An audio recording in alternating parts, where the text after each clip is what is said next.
Well, good morning. It's a beautiful day in Atlanta. First trip of the year. I'm headed to Austin, Texas for Zoho Day 2025.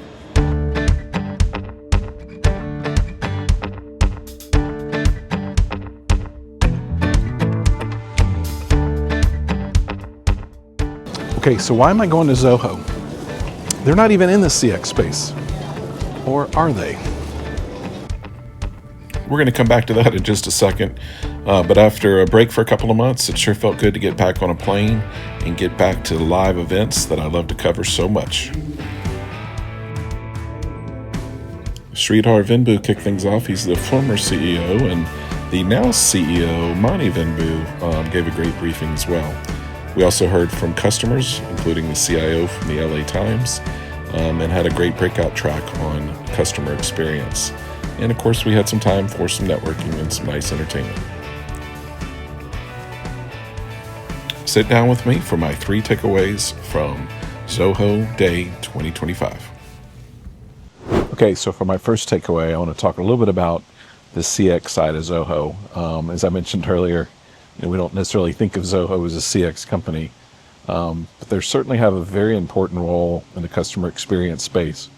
It's mainly due to their kind of core component being CRM, which is where all the customer data lies, but also in their integrations as they layer in their collaboration tools, as they layer in some vertical specialties. They're able to create a back office environment that is very conducive to providing a better customer experience. I kind of look at it this way, like you could have the best CX tools in the world, the best contact center and chat and AI bots and stuff. But if the back office systems aren't coordinated, if they're not integrated with each other, you're ultimately going to deliver a poor experience because the information that you really need and the actions that you need to take, if they're difficult to access or impossible to automate, at the end of the day, you're going to have a bad customer experience. And one of the keys to this, they've kind of had this suite of things and they are kind of connected, but the real value comes in when you're able to really tie them together, to really automate them, and it's kind of difficult to do, but that's where AI comes in. AI makes it so much easier to tie these things together and create automations and processes that reach throughout the suite. And I think this is kind of that secret sauce that will really enable them to help deliver a better customer experience for all of their clients. For my second takeaway, we're going to talk a little bit about AI. Surprise, surprise. I really like the Zia Agent Studio they showed, and this is a kind of a conversational AI solution that allows you to kind of build AI agents, and they can perform a myriad of tasks. And again, if you think about the whole Zoho suite, there's so much power, there's so much data. It could be in trouble ticketing systems, it could be in the CRM. They have access to instant messaging, they have email, they have all these different things. And customers are able to kind of develop their own agents, again, with this AI assistant that'll help them build these agents that they can then populate into the marketplace. One of the examples they used was a kind of a churn agent that could actually evaluate customer data and start to come up with predictors of how likely they are to churn. And once you have that information, then you can start automating tasks based on that information.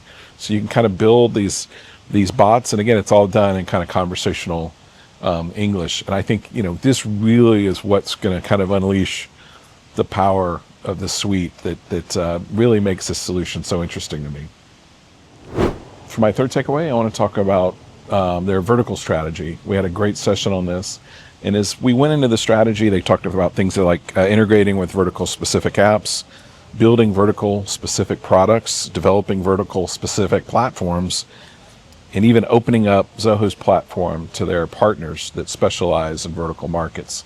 As we went through these things one by one, I realized that it's not so much a marketing strategy, like how do we sell more into the healthcare space or financial services.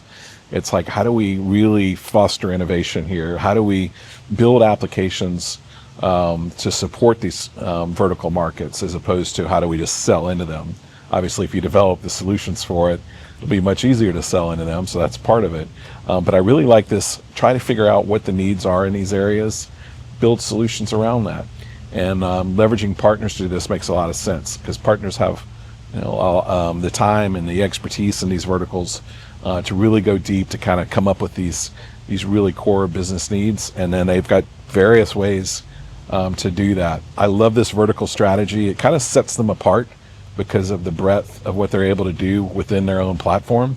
It's not just a matter of we have a CRM optimized for for financial services. They can actually build their entire suite and use tools from different apps to accomplish those objectives. So I really like this vertical approach and look forward to seeing updates on that in the future. So it's been a great couple days here, just outside Austin, Texas. This is my second Zoho day and third Zoho event. And just in the year that I've been really following these guys more closely, I'm very impressed with the progress they've made and the momentum, particularly on the AI front. Like, we saw little glimpses of what was coming, and now we're seeing definitely a more mature AI strategy. And it's really exciting to see how fast this is taking off. We got to hear from customers about how they're leveraging this technology, which was great. And always being with the Zoho family here is always special. I want to thank the team for having me out, for all their hospitality, for all the briefings and all the information they shared. It's just been a great time here in Austin. And thanks for watching. We'll see you next time on Convergence.